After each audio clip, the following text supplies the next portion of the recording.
Welcome to Know Your Mobile. It's Basil here comparing the Samsung Galaxy Note 8 with the Samsung Galaxy Note 2. Both of these devices pack S Pen functionality, but what differentiates them?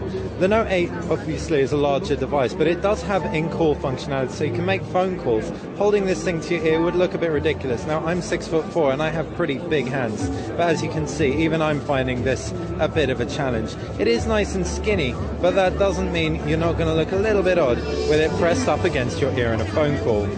The Samsung Galaxy Note 2 at 5.55 inches is considerably smaller, though it's by no means small for a phone. It packs an AMOLED display in contrast to the LCD display on the Note 8.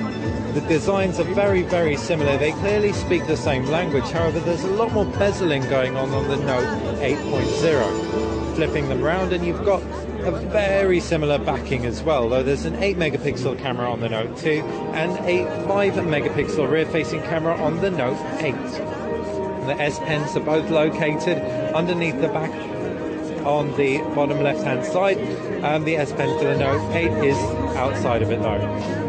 So now moving on to the actual displays, and we have that screen technology difference. AMOLEDs historically produce deeper blacks and more vibrant colors, whereas LCDs purer whites. They both look pretty striking off the bat. However, we do notice that the Galaxy Note 8 looks brighter without a shadow of a doubt. What you can also tell if we hold them side by side is the Note 2 does pack a higher PPI, so you will be able to make out pixels on the Note 8 a little bit easier. PPI, by the way, is pixels per inch. If we look at the actual user interfaces, both run TouchWiz. That's Samsung's skin laid over Android, and it's Android 4.0. Android 4.0 packs great things such as Google Now, for example. Not to mention all the fantastic ice cream sandwich integration that we loved, such as swiping things out of the way, and the new multitasking system. TouchWiz supplements this with a whole host of enhancements, including if you put a phone to your ear while in a contact, for example, it'll ring straight through to them. It's very heavy. It's like going to slow down the experience slightly after a while when compared to stock Android. But with a 1.6 gigahertz quad-core processor in there, we don't think it'll take too much away from the experience altogether. As far as the cameras go, as we said, there's a 5-megapixel rear-facing camera, but it's a front-facing 1.3-megapixel camera on both.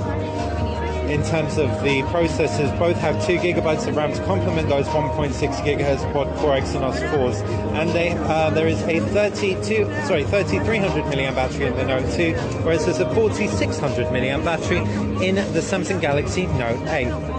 All in all, we're tentatively impressed by the Note 8. It looks good. It's a slim, skinny device. Is there a place for it in the market, especially considering it makes phone calls and is therefore going to be quite a bit more expensive than most phones out there? We're not so sure, but we'll have to watch this space. Samsung haven't announced a UK release or pricing for it just yet.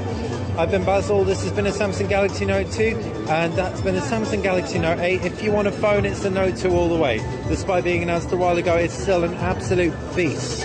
If you want a tablet that makes phone calls and still has that fantastic 1024 levels of pressure sensitivity, then it's the Note 8 for you.